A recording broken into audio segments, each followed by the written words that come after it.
Snow caved in under Tahomanez's boots as he climbed the ridge above his cabin, the late winter wind cutting sharp against his cheek like bone chips. His breath came in low clouds, each exhale measured. Below him, the path he had carved from years of walking alone wound through pines like a scar through old flesh. He had come up here not for game, not for traps, but to be alone, really alone, for one more morning. Because by sundown, his world was supposed to change. A hawk called high overhead, circling, searching. Tahoma squinted up into the pale light of morning and muttered under his breath, "Not sure either of us is going to find what we're looking for." The cold was no stranger. It lived in his bones, in his silence in the cabin that waited down the slope with its single bed and hard-worn hearth. He didn't mind it. The cold had shaped him. It was a kind of truth, predictable, honest. A woman, though, that was something different, unreliable, unnecessary, unwanted until now. He'd told himself this wasn't about companionship, not about filling the silence. The letter had been clear: a girl, poor, alone, no dowry, willing to live in the White Mountains under his roof in exchange for shelter, food, and a name to stand behind. Not love, not warmth, just survival. He'd agreed because practicality was easier than loneliness, and the dark had been talking back to him too long these past few winters. But now, with the sky lightening and his body refusing to stay still, he questioned it. What kind of man invites a stranger into his home after burying every hope for decades? What kind of woman agrees to it? Wind picked up, sending snow spiraling through the pines. He narrowed his eyes and turned toward the trail back, his ribs aching from the cold, from the weight of things unspoken. He hadn't told anyone. Not even Chenoa, who traded him dried herbs and wisdom with the same quiet grace. This decision, this marriage, was his alone. That's how he had lived. That's how he would die. But something in his chest clenched at the thought. Back at the cabin, the fire had gone low. Tahoma threw in pine wood and stood over it, watching the flames crawl upward. The room was small, clean, bare. One shelf, 2 chairs, a kettle, the corner room with the woven blanket on the cot that would be hers. He would not offer more than what was agreed. No touches, no sentiment. She could warm herself by the fire, but not by him. He reached into his coat and took out the letter again, its edges curled from weeks in his pocket. The handwriting was uneven, a kinfolk's plea on her behalf. She has no people left, but she's strong, quiet. She'll endure if treated fair. It didn't say pretty, didn't say kind, just quiet and strong. Outside, the sound of hooves cracked the stillness. Tahoma's breath caught. His hand closed into a fist around the letter before he shoved it into the stove. The fire snapped as the paper curled and blackened. He walked to the door, slowly, every step echoing louder than it should have. The wagon rounded the bend in the trail, too small, too exposed for these mountains. The mule pulling it looked half dead. And then she stepped down. She was thinner than he expected, skin the color of dry cedar bark, wrapped in a worn wool shawl patched in 3 places. Her boots were caked with travel. Her dress had once been blue, but her hair, black, thick, neatly braided and pinned, was untouched by the journey, and her back was straight. Tahoma opened his mouth, but found no words. She walked toward him without fear. Not quick, not slow, just sure. When she reached him, she looked up and met his eyes. Hers were dark as river stones, steady, unreadable. "You must be Tahomanez," she said, her voice soft, not timid. "I am. I'm Nali Chilali. I thank you for meeting me." He nodded once. His tongue felt thick. "Cabins this way." She followed without question. He pointed as they walked. Water's from the creek west of here. 2 traps nearby. The stove pulls heavy in the morning. You'll learn to mind the draft. You can have the room in the corner. It's warmer. I can cook, she said. I don't expect more than shared work. She stopped on the porch before he opened the door. I didn't come for fairy tales, Tahoma. I came because I needed a place, and because I keep my word. He hesitated, hand on the latch. I'm not used to talking much. I don't need much talking. He opened the door and let her inside. The fire flared behind them as he pulled the door shut, sealing the cabin against the cold. Nolly walked the space like someone inspecting a map, taking it in, accepting it. Her hand brushed the mantel. Her fingers lingered near the kettle. She nodded once. Good bones, she said. She set her bundle down by the cot and untied her shawl. Beneath it she wore a cotton blouse, frayed at the sleeves, her collarbone like a ridge beneath the cloth. She moved like someone taught to stay small, to take up less space than they needed. Tahoma busied himself with the fire again, though it didn't need tending. His hands shook, and he hated that they did. He had swung an axe through the ribcage of winter storms, but here now he didn't know where to look. Nolly poured water into the kettle without asking and hung it over the flame. She sat in the second chair, hands folded in her lap. He watched her from the corner of his eye. She didn't fidget, didn't ask questions, just waited. I'll rise early, he said. You don't need to. Long ride. You can rest. She shook her head. I'll rise with you. That night the wind howled against the shutters. Tahoma lay on his cot, eyes wide, blanket pulled to his chest. From across the cabin, he heard the soft creak of the floorboards as Nolly moved, the quiet thump of her setting her boots by the fire, the rustle of blankets, the unmistakable sound of another human breathing nearby. It should have made him restless. Instead, it filled something hollow. His eyes burned. He turned to face the wall and whispered to the dark, "Don't expect nothing." But something in his chest whispered back, "She's not what you expected." Outside, the wind pressed harder as if trying to get in, but inside the fire held. And by morning, there'd be 2 mugs waiting. She looked like a gust of wind might blow her over, but her eyes said she'd already stood through storms.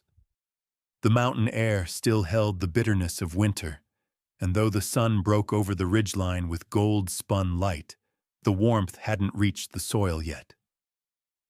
Tahoma Nez watched Nolly Chilali from the woodpile as she moved through the yard in silence. Her shawl pulled tightly across her shoulders. Her figure was slight, too thin for the cold, but her movements carried no hesitation. She walked to the creek like she'd done it 100 times, bent to draw water, and carried it back without spilling a drop. He'd woken before dawn, as he always did, expecting to be alone in the half-light. But the extra mug by the fire was no illusion. She was already up, boots laced, hair re-braided, sleeves rolled. She had made no sound, rising no complaint of the hard cot or the draft. Just got to it. He split another log with a grunt, more force than necessary. His shoulder pinched. She must have seen him pause, because the next time he looked up, she was walking toward him. I can handle that, she said, nodding to the axe. He raised a brow. Ain't light work, she shrugged. You favor your right side. I'll just do enough for the day. Tahoma studied her, considering whether to argue. He didn't like being observed, especially by someone who hadn't yet been here long enough to know the rhythms of the land. But she wasn't wrong. He handed her the axe. Only split what you can stack, he said, voice low. Nolly nodded once and set to work. Her technique wasn't clean, but her persistence was. By the time he'd finished boiling the kettle for tea, she had split enough to keep the fire strong for 2 nights. Her cheeks were flushed, a small bead of sweat on her temple, but she hadn't stopped once to ask for anything. Inside, she placed the last of the firewood into the rack. By the door, shook the snow from her boots and sat near the hearth, without invitation, but not without permission. "You're not unused to labor," Tahoma said. She glanced at him. "I've worked for my place in the world before. I'll do it again." He gave a small nod. "You won't be asked to carry more than your share." "I've always carried more than my share," she said plainly, without bitterness. "I'm used to it." They ate in silence, the only sound the scrape of spoon against wood bowl and the low pop of the fire. The beans were plain, but she didn't complain. When she finished, she rinsed her bowl and placed it upside down on the drying cloth. Tahoma watched her without speaking. It wasn't just her presence in the cabin that unsettled him. It was how naturally she moved within it. She didn't hover in corners or wait for instructions. She didn't ask where she could sit or if she was allowed to use the kettle. She just belonged quietly, like wind weaving through pine boughs. He was not used to another body sharing his space, but he hadn't realized until now how much space he'd carved out in himself just to survive. "You say little," she said suddenly. He raised his eyes. "And you don't mind that, no," she said. "Silence has a sound. Not everyone hears it." "You do." That answer caught him off guard. He leaned back, folding his arms across his chest. "You don't ask much. I will when it matters." He didn't reply. There was something in the way she looked at him, not soft, not demanding, but aware. Like she saw him as he was, and didn't flinch. He hadn't known he wanted that until he felt it. Late that afternoon, he took her along the western trail, showing her how to reset the small snares along the creek line.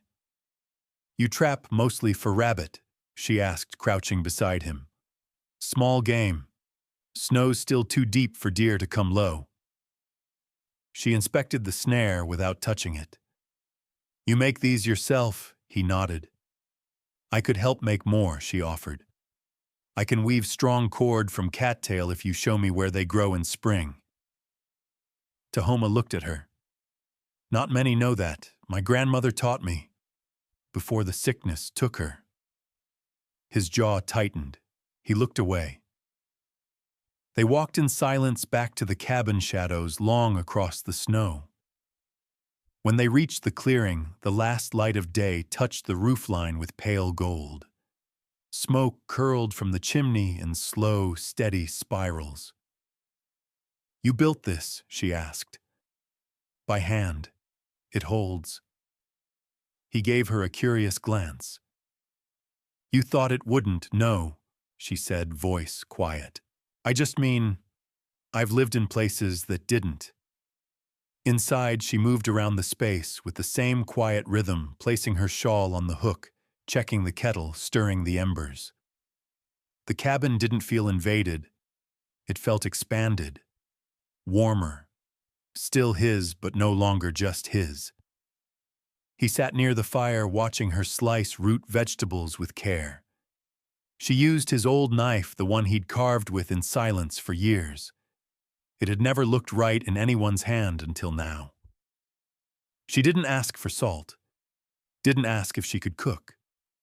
She just did. Later after supper, he sat in the dark while she wiped down the table and folded her bedding. "You don't hesitate," he said, breaking the quiet. She looked over her shoulder. "I can't afford to." That answer hung between them longer than any firelight could reach. When she finally lay down in her corner room and the lantern burned low, Tahoma sat staring at the red flicker in the coals. He had thought she would be fragile, maybe even frightened, but she was not made of glass.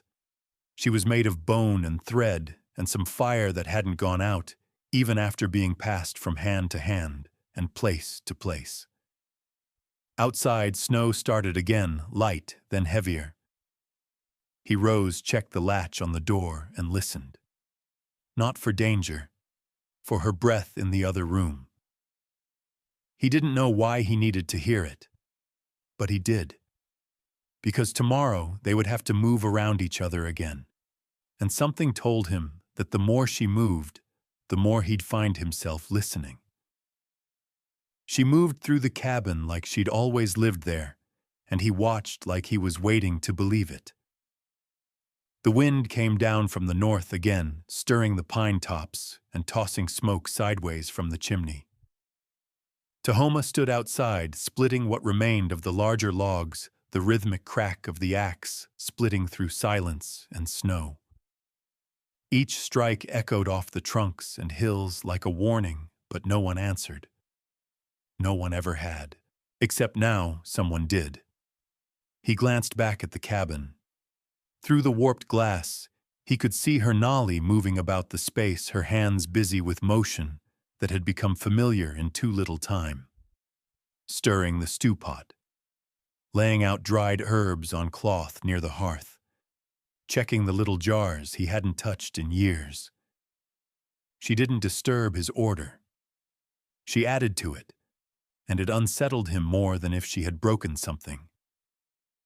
He set down the axe and gathered the split wood into his arms. The wind bit at the skin above his collar, but he didn't rush. As he walked to the door, he saw her open it before he reached it. "Fire's low," she said simply, stepping aside so he could enter. He set the logs near the hearth and rubbed the cold from his fingers. She was already adding small branches to feed the coals' coaxing flame with practiced patience. She didn't speak as she worked, and neither did he. There was something sacred about the sound of the fire being born again, something he'd only just begun to notice since she arrived. "I used to sit here alone," he said, without intending to speak. Nolly looked up, but she didn't ask questions. She just nodded and returned her gaze to the flames. "You don't ask much," he added. "I listen." Tahoma stared at her for a moment longer, then stepped away and set about preparing the snare wire he needed to mend. He worked on the table while she moved around him, never in the way. Her steps were light, her presence like the weight of a shawl, not pressing, but there. By noon, she'd prepared a warm meal with dried corn and rabbit jerky spiced with juniper and wild garlic he didn't know she'd found. She placed a bowl in front of him and sat across without needing an invitation. "This is good," he said after the first bite. She smiled, but only a little. Food's only as good as the fire behind it. They ate in a quiet that felt companionable instead of empty. Tahoma noticed the way her sleeves were mended with neat small stitches. He noticed her hands scarred, rough, purposeful. Not soft hands, not idle ones. After they ate, she went to the corner to wash the bowls. He watched her from where he sat. Her shoulders moved with grace. Her braid was looser today, a few strands falling near her jaw. "You came here alone," he said, more statement than question. She nodded. "Didn't have much to leave behind." "You weren't afraid I was tired of being afraid." Tahoma shifted in his seat, the back of his neck warm from more than just the fire. "I thought you'd need more direction," he said. Her head turned slightly. "People think that when someone is quiet, they don't know what to do. But some of us learned by watching, listening." He remembered the first time he'd laid eyes on her. How small she'd looked beside the wagon, how easily he'd mistaken her stillness for fragility. "You're not what I expected." "You neither," she replied. That night after the chores were done and the sun vanished beyond the ridges, Nolly brought out a small leather pouch she hadn't shown him before. She sat cross-legged near the fire, threading sinew through a broken button on her coat. "What's in the pouch?" he asked. "Things I've kept," she said. "Pieces." Of what she didn't answer right away. Just held it in her lap, hands resting gently on the worn leather. "Hair from my mother. A strip of my grandmother's shawl. Dried corn from the last harvest before we buried my father. Flint from the canyon near where I was born." Tahoma watched her hands rest on it like a prayer. That's a lot to carry. It's not heavy if you don't forget why you carry it. He said nothing for a while. The fire cracked and spit. I've got nothing like that, he murmured. Not one thing I've kept. You kept this cabin, she said softly. You kept yourself. That silence that followed was not uncomfortable. It felt full. In the distance, the wind shifted soft now. The storm had moved on. Later, after they both turned in, Tahoma lay on his cot, staring at the ceiling. The timbers above him were familiar shapes, every knot and curve committed to memory. And yet now they looked different. Like they were part of something shared, not just something built. From the small room, he heard her sigh in her sleep. Not troubled, just a release. It stayed with him longer than he expected. Before dawn the next morning, Nolly was already stirring a pot of cornmeal when he entered the room. She looked over her shoulder at him, her expression unreadable. "West Trail today?" she asked. He blinked. "What about it?" "You mentioned the traps out there need checking." He didn't remember telling her that, but maybe he had. "You coming with me?" he asked. "If you'll have me." He didn't answer right away, but he grabbed the second pair of boots he'd left by the door and nudged them toward her. Outside, the light was thin, cold, but tolerable, and the trail stretched on ahead, like it always had familiar, rugged his own. Only now there were two sets of footprints in the snow, side by side, no words spoken, but something about it made the air feel less sharp, the wind less cruel.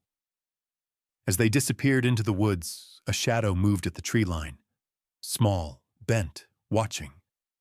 Chenoa Goseyun narrowed her eyes beneath her headscarf and stepped out onto the trail. She watched the pair walk the path and nodded slowly to herself. The girl would stay. The girl was stronger than the man knew, and if he wasn't careful, she might teach him to see his own life all over again. When she asked about the scar, it wasn't with curiosity, it was permission for him to be known. The snow had come early that morning, heavier than expected. Thick clouds hung low over the mountain, like a furrowed brow sealing them into the cabin with a silence so dense it felt alive. Tahoma stood near the window, arms folded, eyes scanning the white horizon. The pines were burdened under the weight of fresh snow branches dipping like prayer hands. Inside, the fire snapped steadily, casting a warm orange glow over the cedar walls. Nolly sat at the table, slicing dried roots with careful hands. She hadn't spoken since breakfast. She didn't need to.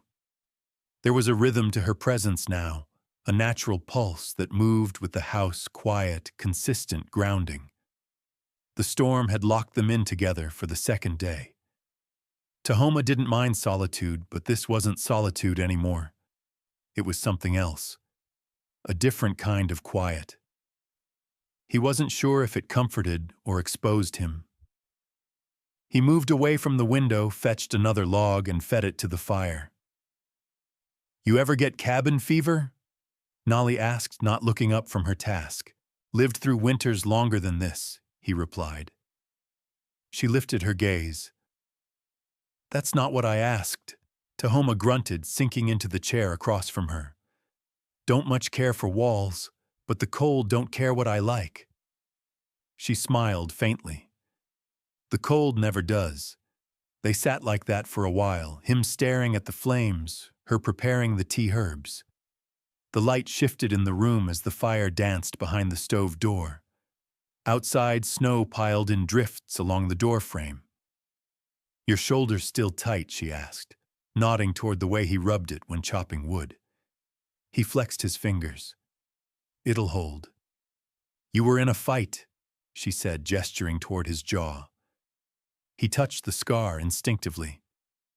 A ragged curve that ran from below his left ear to just above his chin, a line weathered by time, and too many explanations he never gave. "Long time ago," he said. "I didn't ask how long," she replied, her voice low but certain. I asked what happened. Tahoma leaned back in his chair, exhaling slowly. That's not a story I tell. I'm not here to write it down, she said. Only listening if you need to let it out. The storm rattled the window pane behind them. For a moment it sounded like fingers scraping for entry. Tahoma's eyes flicked toward the sound, then back to her. It was during a dispute, he said finally. Between cousins. Land horses, what always gets men to turn cruel. I stepped in when it got out of hand. Should have stayed quiet. Took a blade across the face for my trouble. Nolly said nothing, waiting. My uncle said I should have let them fight it out. That I earned the scar for interfering where I wasn't wanted. After that, I learned to stay back. Let people burn down their own houses if they wanted. And yet she said softly, "You opened your door to me." That was different, he replied. Was it? He didn't answer. Not right away. He looked at her face instead. Not soft, not hard, steady like always. Her dark eyes held no pity, just presence. Like a river that never froze, always flowing beneath. I didn't expect you to feel like a fire. I didn't mean to light, he admitted. She tilted her head. You think I'm here to burn your house down? No, he said. I think you're the only one who's brought warmth I didn't make with my own hands. Nolly's fingers brushed the edge of the table.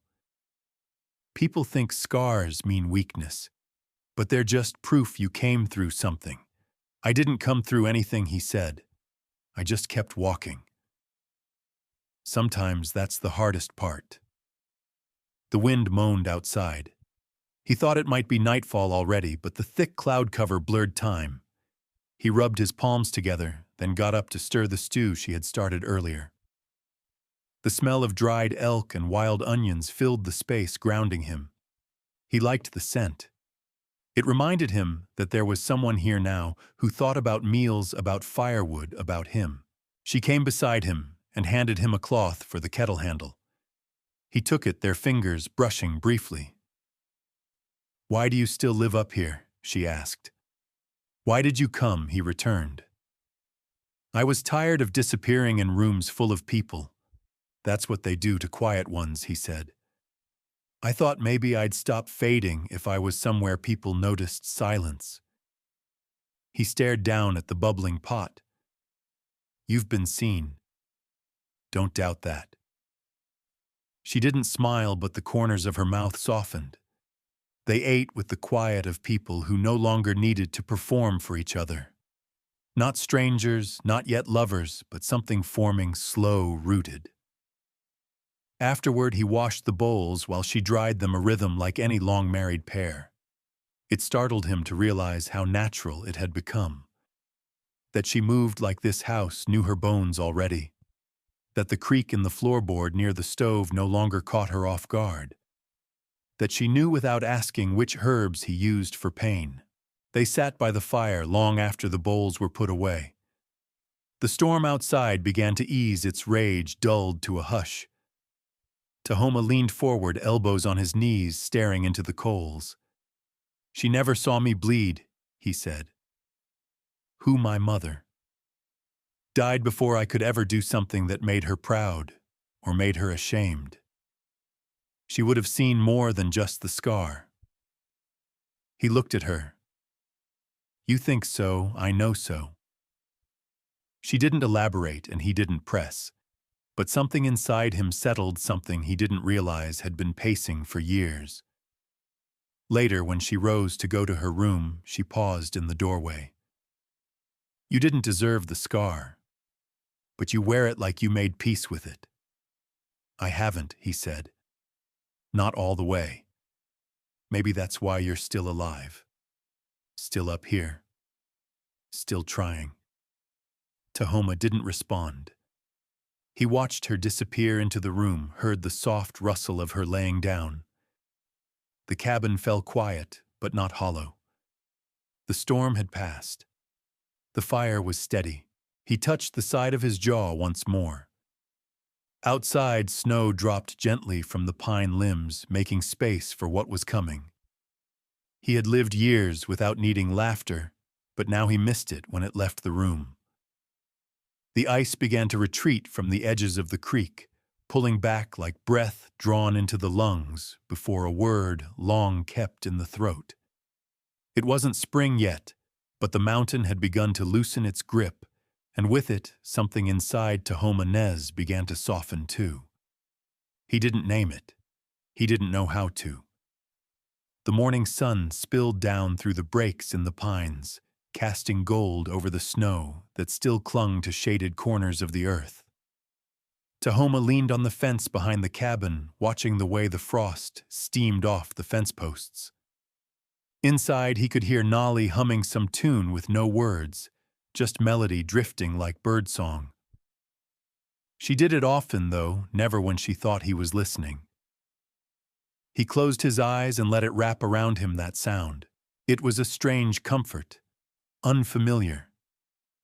And it settled in places he didn't know had gone cold. When he stepped inside, the scent of stew and wild mint filled the air.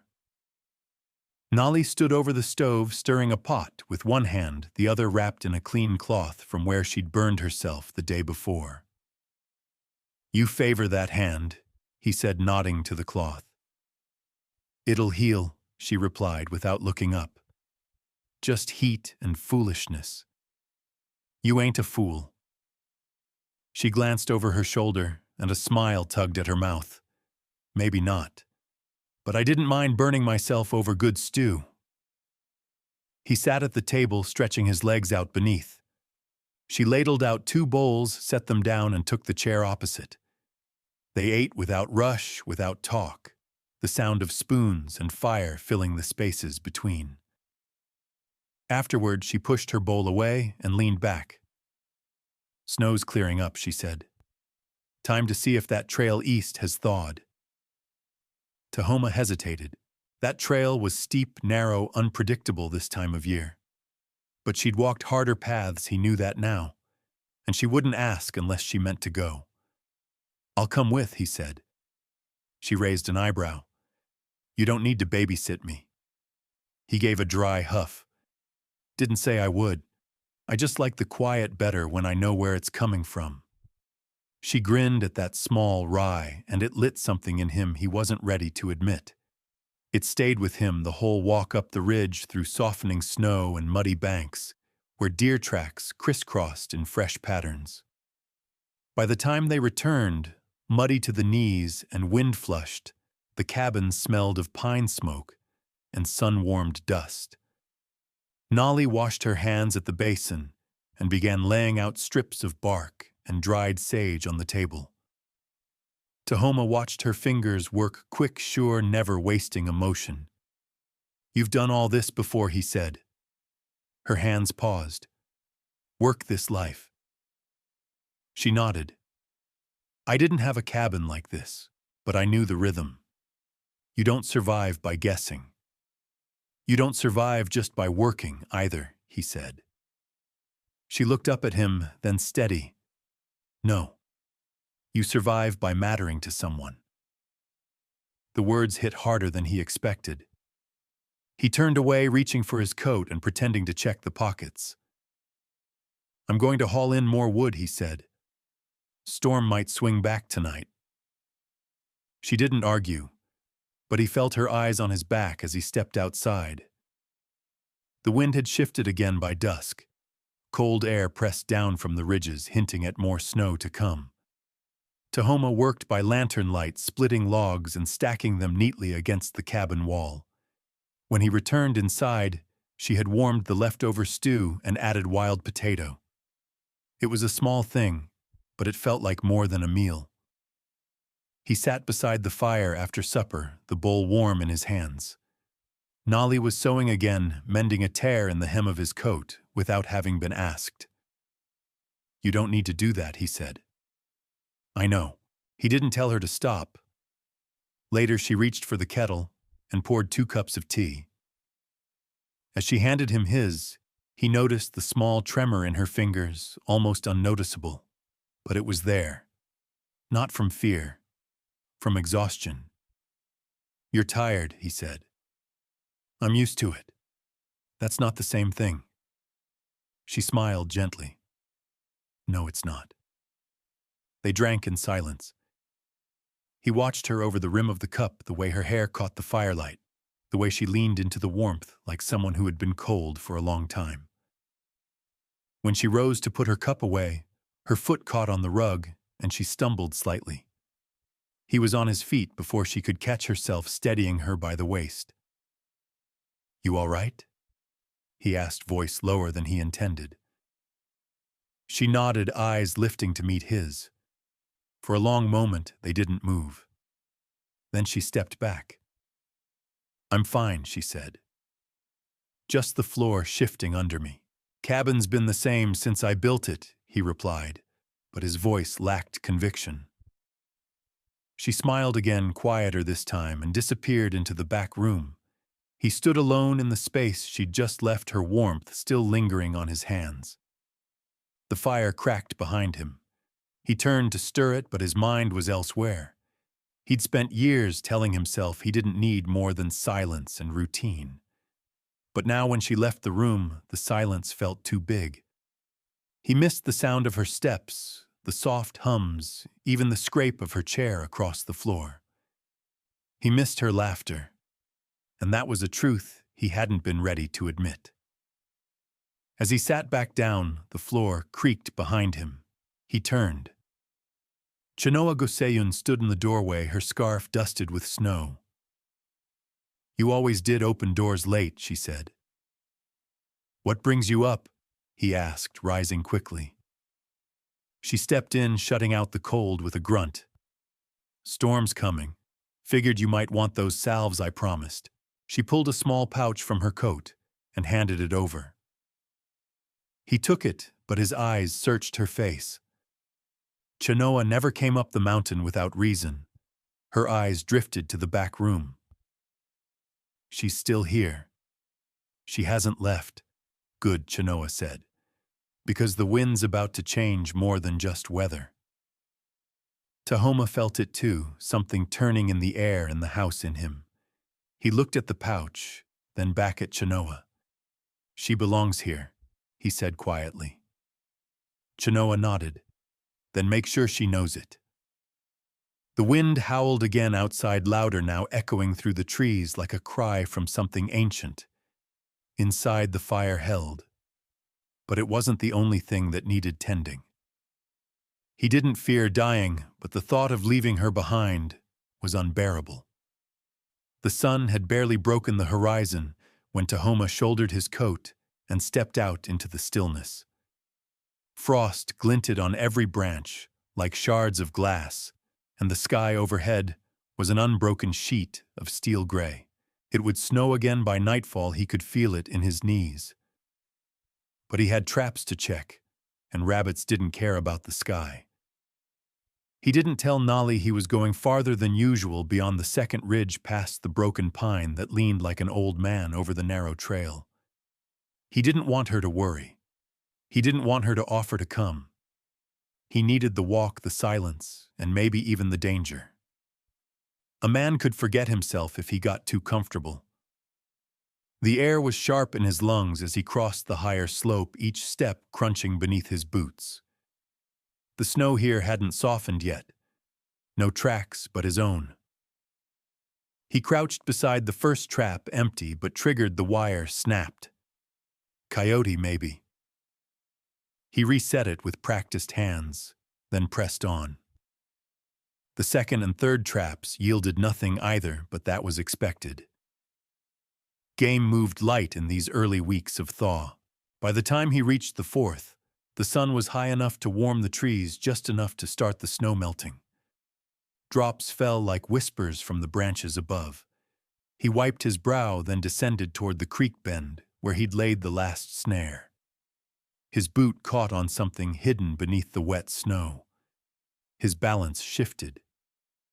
Before he could reach for a tree, the ground gave way. The fall was quick, jarring, merciless. He landed hard against a buried rock, pain exploding from his ribs, shoulder wrenched. as he rolled. Snow filled his mouth, his ears. For a moment, the world blinked out. When he came to, he couldn't move his left arm. He groaned, pushing himself upright with his good hand. Blood soaked the side of his coat. Not deep, but enough to steal warmth. His breath came in ragged bursts. Every movement felt like tearing bark from a live tree. He looked back at the slope, too steep to climb without both arms, and too far from the cabin to wait out the cold. His first thought wasn't of pain or death or the mountain swallowing him whole. It was of Nolly, her hands stirring the morning pot, her voice humming softly when she thought he wasn't near, the sound of her laugh when he told her the story of the drunk raccoon that stumbled into his water barrel, the way she looked at him when he pretended he didn't notice how she'd mended his coat again. If he didn't make it back, she'd find the fire cold.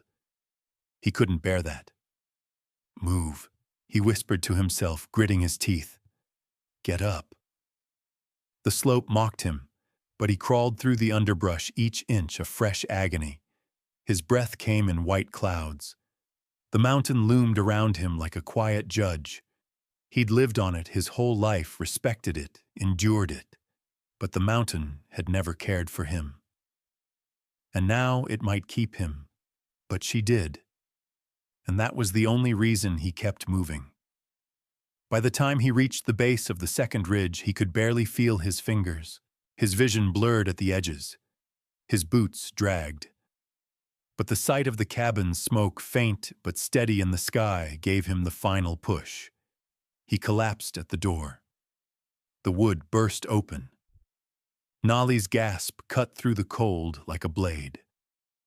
Tahoma, she dropped to her knees beside him, hands already at his coat, her voice trembling with urgency. What happened? Talk to me, tripped. Fell, he managed, voice thin. Your shoulders out, damn it, help me get you inside. She hauled him over the threshold with strength that defied her size. The door slammed behind them, and suddenly the world was firelight and blankets, and her hands working fast, steady. She cut away his coat, cleaned the gash, set his shoulder with a firm grip and a single brutal twist. He groaned loud enough to shake the rafters. Breathe, she said, wiping his brow. You're not dying today. Her face was pale, lips pressed tight. He drifted in and out of sleep, sometimes waking to the scent of pine resin, sometimes to the sound of her whispering in Apache prayers he hadn't heard since childhood. Night came. He woke to the feel of her hand in his. She sat in the rocking chair beside the fire head, bowed fingers wrapped around his, like he was something breakable. Should have told you where I was going, he rasped. She looked up, eyes rimmed red. I thought I'd lose you, she whispered. I thought I didn't even know how to bury someone in frozen ground. He tried to laugh, but it came out as a cough. Don't say things like that, he said. Not while I'm still breathing. She leaned forward. Then listen, Tahoma. You can't live like this, like nothing matters, like no one sees you. His throat burned. I never expected this. Any of it. I thought I'd just keep going until the mountain took me. But it didn't, she said. I found you first. He looked at her, really looked at the worry carved into her brow, the strength in her tired hands, the depth in her eyes. No one had ever stayed when he fell. Until now. I was scared, he said. Not of dying. Of you being left alone. She nodded, silent tears tracing down her cheeks. Don't leave me, she whispered. I won't. He set his hand, tightening weakly in hers. Not if you don't. She leaned forward and pressed her forehead to his. It wasn't a kiss. It wasn't a promise. It was something older than both, something true. The fire crackled behind them. The mountain was silent. And for the first time in years, Tahoma let someone carry the weight of him. As he drifted back into sleep, warm beneath layers of fur and care, he heard her voice again, low, steady. "Rest now," she murmured. "You're not alone anymore. I came to be chosen, not tolerated." Tahoma woke to the scent of cedar tea and the low crackle of the morning fire. Pain hummed through his shoulder like a distant drumbeat, but it was dull now, muted by rest and the careful hands that had tended him through the night. The cabin was quiet, but he could sense her presence before he saw her. Nali moved like wind threading through trees, quiet, necessary, impossible not to notice once you'd grown used to it. She stood near the stove, wrapping dried bundles of willow bark in cloth, her braid hanging loose down her back. She hadn't noticed him stirring yet. Or maybe she had, and simply wasn't rushing to acknowledge it. He cleared his throat softly. She turned without surprise. "You're awake." "I am," he said. His voice was hoarse, sleep-stained. "You didn't have to sit up all night." "I did." He tried to sit up straighter and winced. She crossed the room in 2 steps and pressed her hand to his chest, guiding him back down gently. "Don't be proud," she said. "Not when you're barely stitched together." He chuckled faintly. "You stitch me now, too. I'd stitch you to the floor if I thought it'd keep you from moving." He looked at her, then really looked. Her eyes were heavy with exhaustion, but they were fierce too, alive with something deeper than concern. "You scared me," she said. "I've seen men die for less. I didn't mean to scare you, but you did." She didn't speak the next sentence, but he heard it all the same. "And I didn't know I could be scared like that again." She turned away, busying herself with the fire. Tahoma watched her move, his heart thudding slowly, painfully. He had spent a lifetime believing that love was weakness, that wanting someone close only made survival harder. He'd built his life on silence and hard ground. But she had found cracks in him he didn't know existed. And now she was standing there tending to him, not out of duty, but something else. "I wasn't ready for this," he said suddenly. She paused, her back still to him. "I thought I'd just offer you a roof, some food." Fairness. "I didn't think it would matter." She turned, eyes sharp. "You didn't think I would matter." He winced. "That's not what I meant." "Yes, it is," she said quietly. "You built a space for me to live, but you never made room for me to belong."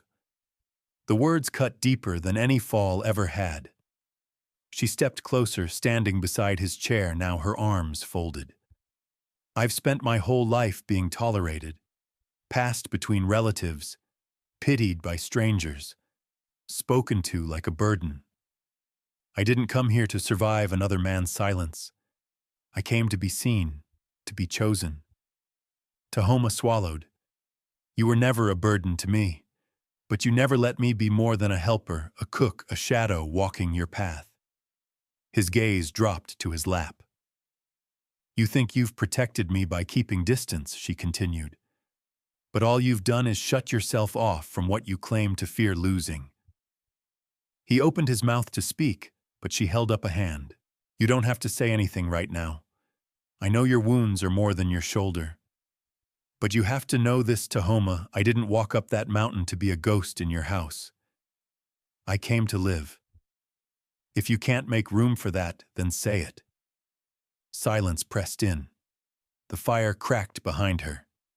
He looked up at her, saw the shine in her eyes, the way her jaw was clenched, not in anger, but in pain, the kind that comes when you give someone the last of your strength, unsure if they'll protect it or leave it to weather.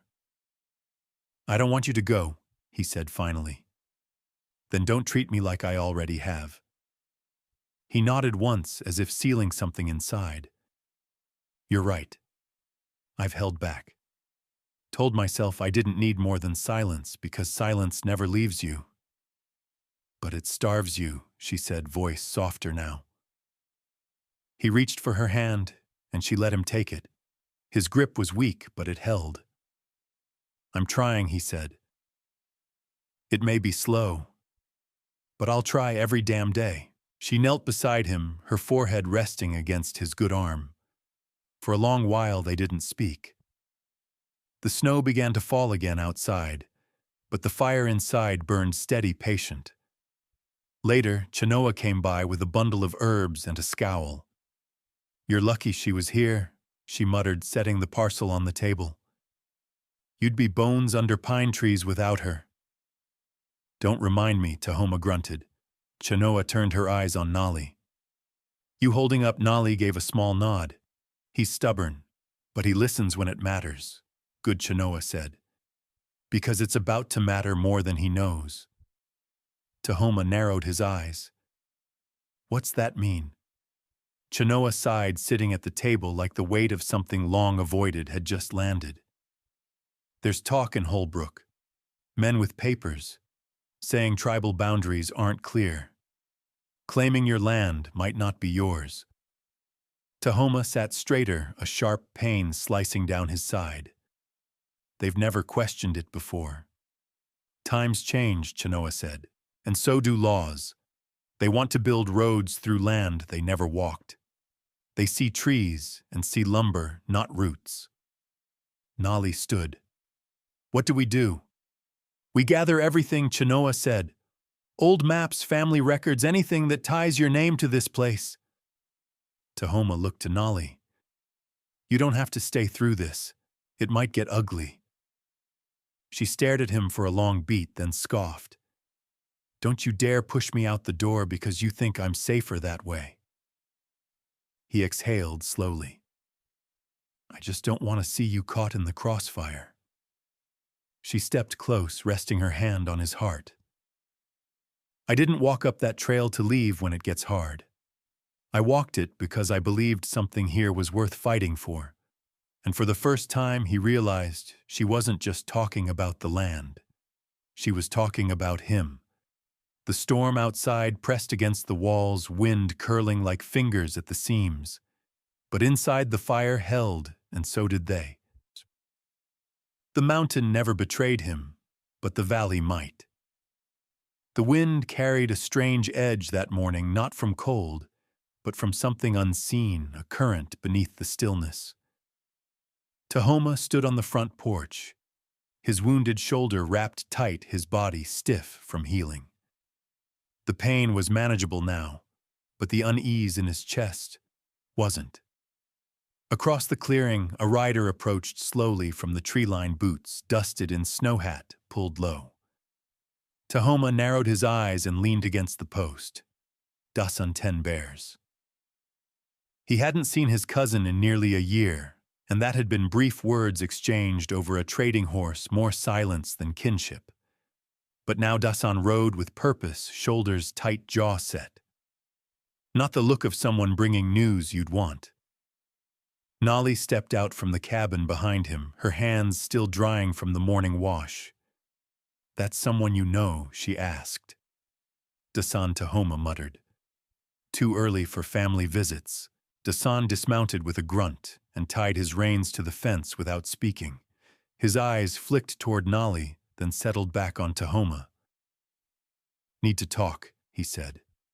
"Private." Tahoma shook his head. "She stays. Say what you came to say." Dasan hesitated, then pulled a folded packet from his coat and slapped it against the porch rail. "This came down from Holbrook. Some lawyer for the county says tribal parcels are being reviewed.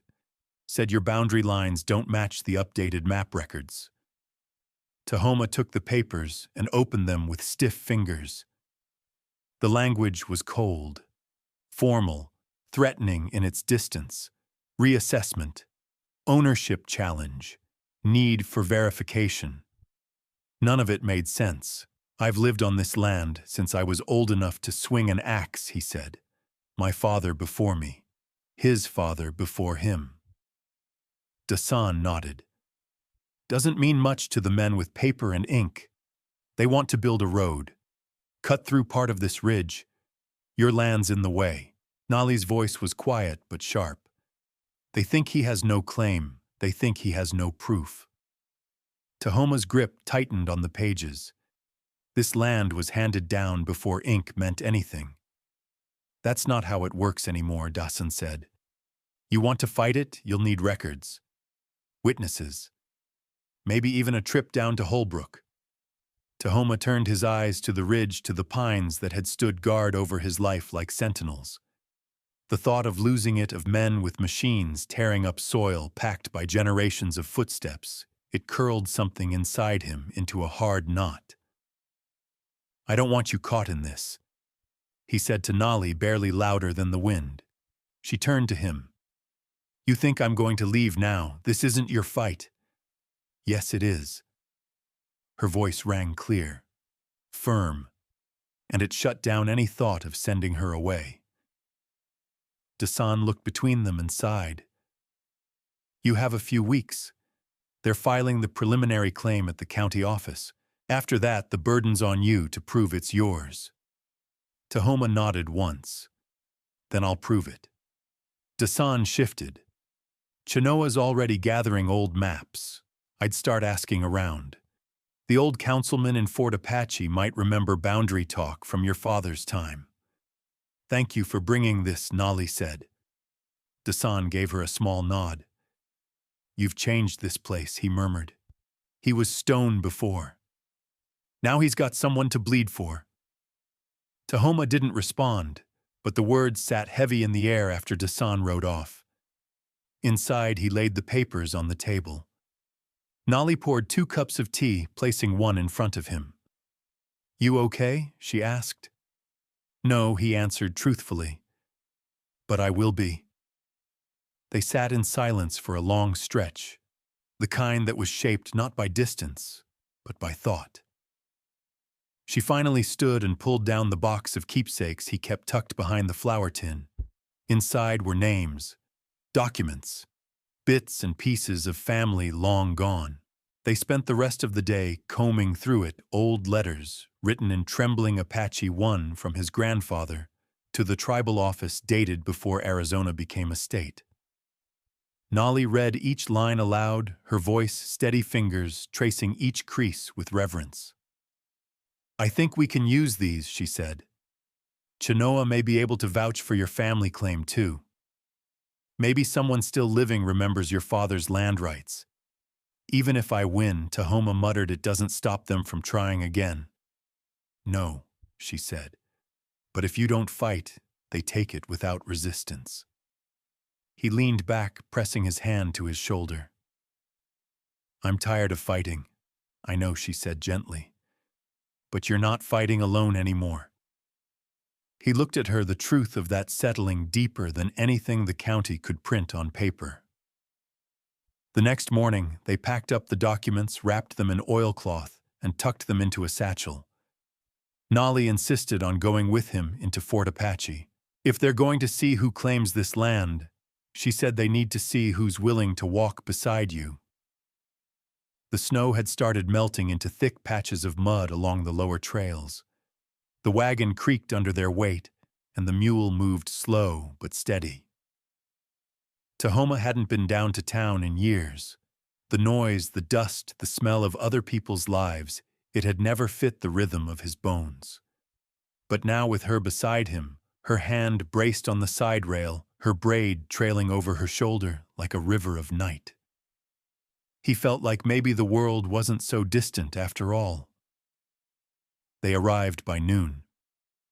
Chenoa waited for them near the trading post, a thick folder under one arm. I've got deeds letters and half a memory of your father planting trees where that road's supposed to go, she said. It won't be easy, but it's something. The 3 of them walked the narrow road to the old council office. The sun broke through cloud for a brief moment, casting long shadows across the red clay.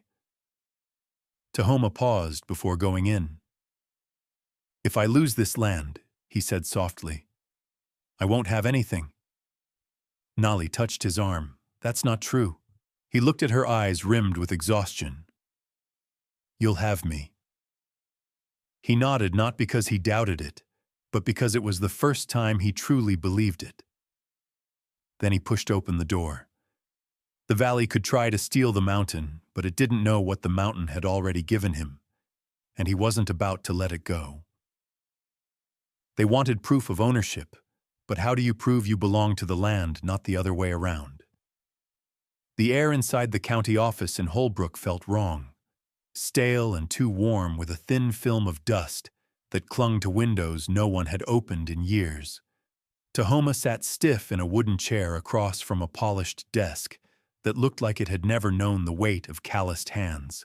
He wore his best shirt, though the collar tugged uncomfortably at his throat. Beside him, Nolly sat composed, her shoulders straight, her face calm, but her fingers curled tight in her lap. Across from them, the county surveyor flipped through the folder Chenoa had prepared copies of hand-drawn maps, names scrawled in fading ink tribal letters from elders long gone. "This is incomplete," the man said, frowning at the paperwork. "You have no formal deed. My grandfather settled that land before Arizona was a state," Tahoma said. "Before white men came up the trail with ink and stamps."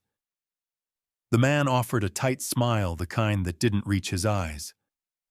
"We need something verifiable, recorded, recognized by a court." "You want a white paper to prove what the trees already know?" Nolly asked, her voice even. The man looked at her with polite condescension. "I need documentation." Chenoa leaned forward. "You have plenty of documentation for folks who came after us. You paved roads through graves that had no markers and called it progress. Don't talk to us about record-keeping when you never once asked us to write it down." Tahoma reached for the folded page at the bottom of the stack. "This letter signed by the tribal chairman in 1912 acknowledges my family's presence on that ridge. That's before most of Holbrook had a street name." The man took the paper with a reluctant sigh, read over it again, and then opened a drawer, pulling out a thick, leather-bound registry. He flipped through names, parcels, numbers. "All I can tell you is the claim from Westward Holdings is moving forward. They filed it last week. If you want to contest it formally, you'll need to come to the hearing. Present everything." When Nolly asked, 10 days, Tahoma nodded. "We'll be there." Back outside, the sun felt better than the office ever could. Tahoma exhaled slowly, feeling something loosen in his chest, not because they had won, but because they had not backed down. Chenoa glanced at him. "That went better than I expected. That's your way of saying we didn't get thrown out." She smirked. "Exactly." They returned to Fort Apache, gathered stories from elders who remembered the Nez family planting corn up past the second ridge. One man, nearly blind but sharp in tongue, recalled Tahoma's father by name. "Built his own plow," he said, "with nothing but mule scrap and spite." Every piece they gathered became another stitch in a quilt they were trying to hold together. Nolly spent hours at night copying dates and testimonies, translating oral memory into written truth. Tahoma watched her by the fire, her face illuminated by the lantern, her brow furrowed in focus. She wasn't just helping. She was anchoring them both. At the cabin, he began to see the land differently, not just as survival, but as history, as legacy. The trees he'd chopped were the children of trees his father had leaned on. The rocks near the creek still held markings from when his grandfather had taught him to skin fish. It was more than land. It was memory layered and alive. One evening, while clearing fallen branches along the trail, he stopped mid-swing and just listened. Birds called from far off. The wind moved through the tall pines like a hymn, and underneath it, all the sound of Nolly humming near the garden beds she had turned over for spring. He returned to the cabin with fresh wood and found her standing on the porch, arms crossed, eyes searching the sky. "What is it?" he asked. "Dasan sent word. The road crews have started clearing brush on the south side. They're wasting no time." Tahoma clenched his jaw. They think we'll roll over. They think you're alone. I was, he said. Not anymore. She took his hand in hers. Then let's make sure they see that. They spent the next few days preparing. Tahoma cleaned up his old coat, the one his father had worn before him. Nali rebraided her hair with a strip of her mother's shawl, a small act of remembrance and defiance. They packed everything, letters, photos, signed statements, old maps, and copies of tribal declarations, into a cedar box tied with rope. When they loaded the wagon again, the air smelled of thaw and ash, winter retreating, but not yet surrendering. On the trail down, they passed Dasan on horseback. He tipped his hat. They know you're coming, he said. They're nervous, Good Tahoma said. Let them feel something for once. Dasan reached into his coat and handed Nali a folded cloth. This belonged to your uncle. He fought for land before you were born. Didn't win. But he'd be proud to see someone still trying. Nali held the cloth to her chest. Thank you. Dasan nodded and rode on. The rest of the way, Tahoma didn't speak much. Neither did she, but they held hands as the trees thinned and the buildings of Holbrook rose ahead. That night they stayed in a friend's empty barn just beyond town limits. No one offered them an inn room, and they didn't ask. The stars overhead were half-masked by the town's flickering lanterns, but the wind still carried mountain breath.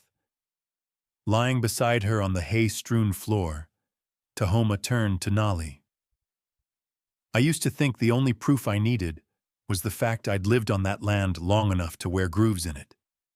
You still believe that I do, but I know now that we are the proof. What we've built, what we carry. She leaned her head against his chest. Then we'll let them see it. All of it. He closed his eyes, the steady beat of her breath matching his. In 10 days they'd stand before men who'd never felt mountain soil under their nails. But they would not stand afraid. They would stand together. And for the first time in his life, Tahoma wasn't just defending a boundary. He was defending a home. Love doesn't ride in like a cavalry. It stands beside you when the trail turns steep. The hearing room in Holbrook was colder than expected, not from lack of heat, but from the stares of strangers. Men in stiff collars and clean boots filled the rows of benches, their faces unreadable behind spectacles and self-importance.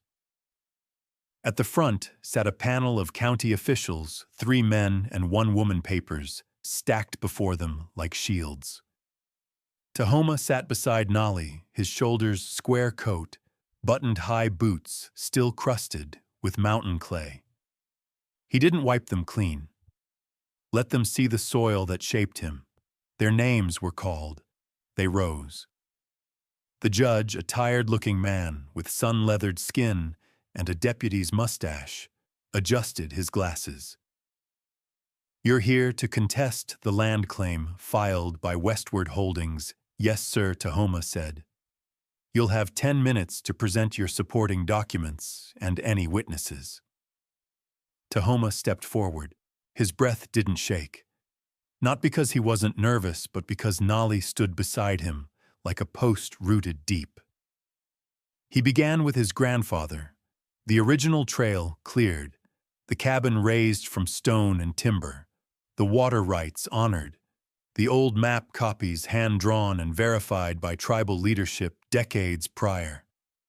Nali placed each piece carefully on the table in front of the panel photographs of the land letters bearing family names, testimony from Chenoa, and elders whose memories still stood firm. But it was the silence afterward that seemed longest. The laid councilman looked up. All of this shows generational presence, but not formal ownership. We're bound by the law, without deeds. We were never given deeds. Nali said, voice cutting across the room like clean glass. We were allowed to stay, then ignored, now challenged. Another panel member shifted uncomfortably. "Ma'am, with all due respect, that's not no, let her speak," the judge said quietly. Nolly stepped forward, her voice unwavering. "We've worked that land through snow and drought. We've buried kin in soil your maps don't show. We've lived not by ink, but by roots your road plans are eager to tear up." Someone in the back scoffed, a man in a gray vest with a silver watch chain. Tahoma's fists curled. Nolly continued, "You ask for proof that we belong. But what court ever asked settlers to prove the same? You want us to bring you a paper signed by men who never walked our hills. But I tell you, this man beside me, this cabin we've held together, this fire we've lit through more winters than your surveys account for, that is our proof." A hush fell over the room. The judge looked down at the map before him, running his fingers over the yellowed edges. "These boundary lines, they match a survey filed before statehood. Filed by my great-grandfather," Tahoma said. "He was told it wouldn't be necessary to register again." The panel members exchanged looks, some skeptical, some thoughtful. The judge cleared his throat. "We'll issue a provisional stay on the development claim. There will be a review of tribal boundary archives. You'll be notified in writing." Nolly's breath caught. "So, it's not final?" she asked. "No," the judge said. "But for now, no construction, no clearing. You've bought yourself time. Maybe more." Tahoma nodded. It wasn't victory, not yet, but it was air in the lungs again. Back outside, the sunlight spilled across the dusty street, hot against the back of his neck. He turned to Nolly. "You spoke like you were born to fight in places like that." She laughed softly. "I was born to survive. Speaking just became necessary." "You carried us," he said. "We carried each other." They walked in silence toward the barn where they'd left the wagon. Tahoma's shoulder ached and his muscles burned from the tension of the morning, but his chest had never felt lighter. They passed a group of townsfolk lingering near the trading post. Some offered nods, others just watched. He didn't care. At the barn, Chenoa was waiting. "Well," she asked. "They're holding off," Tahoma said. "Reviewing the old records." Chenoa nodded once. "That's more than I expected. You did good." Nolly smiled. "We did it together." Chenoa studied them, her gaze lingering on Tahoma longer than he liked. "You look tired." "I am." "Good. That means you fought hard." That night they camped on the outskirts of town near the ridge where the land began to rise back toward the mountains. The stars stretched above them in clear silence, and the fire crackled low. Tahoma sat with his back against the wagon wheel, watching Nolly braid her hair by firelight. "I never thought I'd be standing in a place like that," he said. "Courtroom, no. A place where someone stood beside me and didn't flinch." She looked up, her hands pausing. "Neither did you," she said. He shifted closer. "When they asked for proof, I realized something." "What's that?" "That I don't just belong to that land. I belong to you." Her breath caught. He reached for her hand. "You don't have to say anything," he said. "Just know it." She turned her palm into his, laced her fingers through his. "I know it," she whispered, and that was enough. The next morning, the wagon creaked beneath the weight of supplies and hope. They rode slowly, letting the mule set its own pace. The land unfolded ahead, rough and beautiful, untamed, like them. The mountains waited in the distance, steady as always. But now when Tahoma looked at them, he didn't just see survival, he saw home, and he saw it with her. When he came through that door, bruised but breathing, the cabin stopped being just shelter, it became sacred. The snow started early that year, a low, heavy kind that muffled the trees and turned the mountains white long before they were ready. By the second week of November, the pass had closed up with a wind-blasted drift, and even the bear trails went silent. Tahoma split logs in front of the cabin, sweat gathering under his collar despite the cold. His shoulder, the one that took a round in a scuffle 5 winters back, ached deep, but he kept at it. Every thud of axe to wood was a promise that they'd stay warm through what was coming. Inside, Nolly stirred venison stew over the fire, humming low. Her cheeks had pinked from the heat. She'd mended the last of the winter coats, and now a basket of darning sat at her feet. One of Tahoma's worn socks hanging from her fingers like a challenge. Their peace had grown steady. It wasn't loud. It didn't roar. But it wrapped around them like wool, until the sound of hooves broke it. They both looked up, alert. A rider came fast around the bend. The horse kicked up frozen soil and snow sprayed under its hooves. As it neared, Tahoma recognized the shape in the saddle Lyle from the trading post. He was hunched, one hand pressed to his side. Tahoma was already at the gate by the time Lyle reached him. The man nearly fell from the saddle. "They're up there North Ridge, 3 of them." Lyle gasped, blood staining his shirt. "Survey team," they said, but they had rifles. When I told them the court said no cutting yet, one of them struck me. Did they follow you? I don't know. I cut down the back trail, might have lost him. Nolly came out, coat already on, satchel in hand. "Bring him inside? I'll ride up." Tahoma said, jaw tight. "You shouldn't go alone." He looked at her. "I won't let them stake out that ridge. Not again." Nolly's eyes were firm. "You won't stop them if they kill you. I'm not planning on dying. Then don't act like it's an option." He hesitated, then nodded once and turned to saddle the mule with speed born of anger and experience. Chenoa, summoned by instinct or wind, came riding hard not an hour later. She took one look at Lyle inside, still groaning under Nolly's care, and said, where Nolly pointed without a word. The 2 of them rode out fast, Tahoma and Chenoa cutting across the timberline trail with only their rifles and the weight of something bigger than them. The cold wind chewed at Tahoma's eyes, but he saw the signs clear enough. Fresh boot tracks in the snow. A pine branch broken too recently. Smoke, thin, careless, rising behind a rock outcrop. They dismounted quietly. On foot now, rifles low. The men didn't see them coming. One was setting up stakes. The other 2 leaned against gear piles, laughing like they'd already claimed the land. Tahoma stepped out, first rifle pointed low but sure. "Drop it," he said. They froze. Chenoa circled behind them, her rifle slung just high enough to be taken seriously. "You're trespassing," Tahoma said. "Court ruled stay off the ridge." One of the men younger puffed up. "We've got contracts, and I've got burial rights going back 3 generations. Want to argue about it now or later with a judge?" The man glanced between them.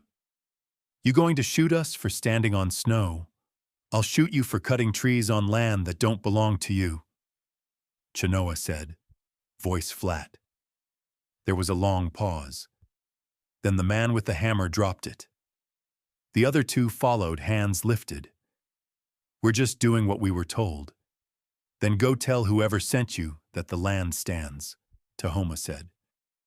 "And next time, don't come with guns unless you plan to use them." They gathered their gear in tense silence and left under escort. By the time Tahoma and Chenoa returned, the ridge was quiet again. But the fire in his chest wouldn't dim.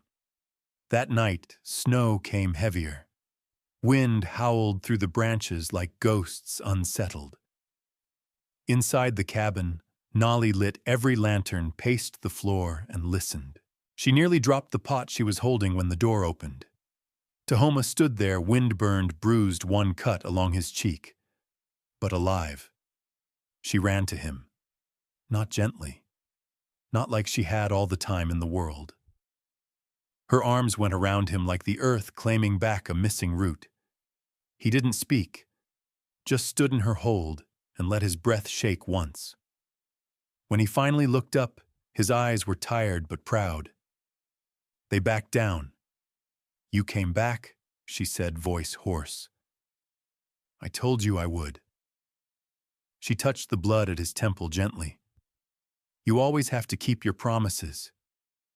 He gave a weak smile. "Just the ones to you." That night, after he'd cleaned up and rested by the fire, they sat side by side. The storm outside wailed, but inside everything was still. He reached for her hand. "It's not just land anymore.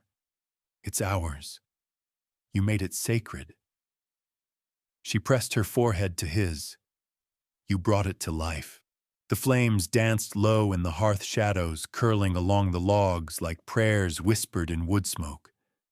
Tomorrow would bring news, maybe more fight, maybe resolution.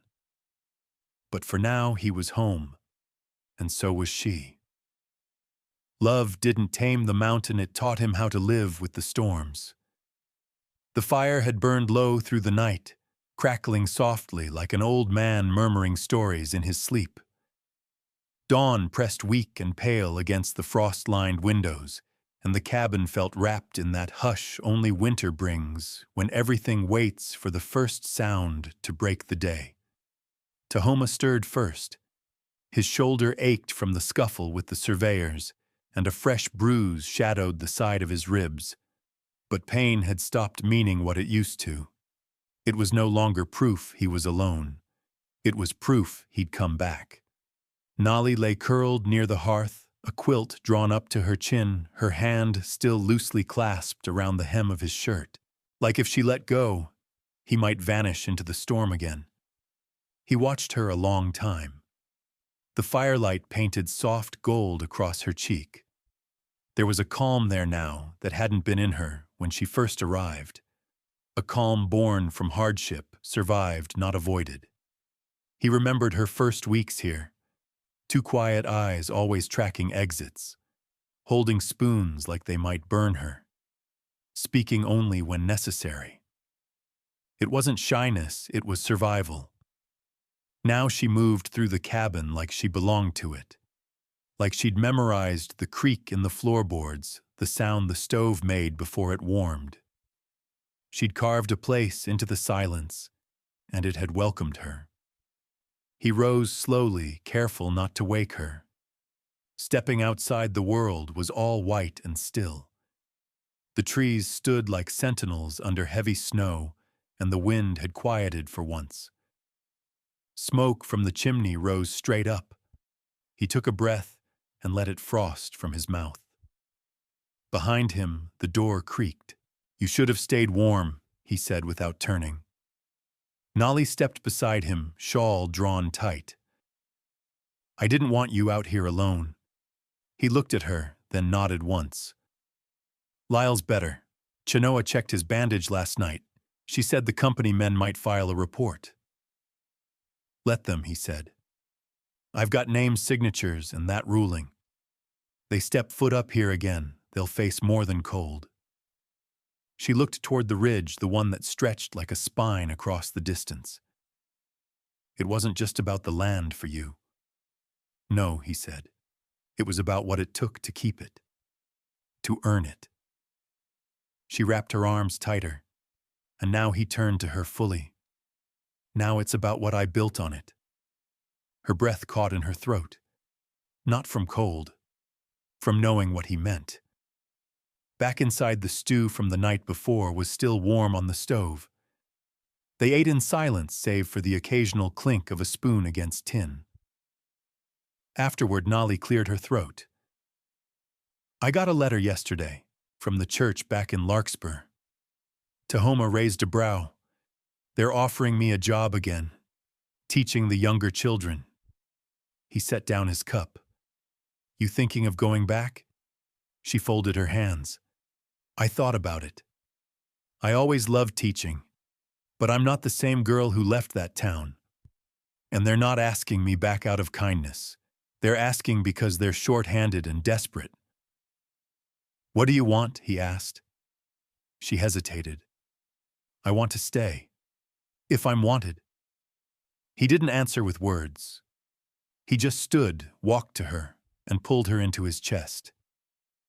You think I could build this place alone again after you? He murmured. I'd rather lose the land than lose what we've made inside it. She clung to him quiet. Later that day, Chenoa returned with news. The men had filed nothing.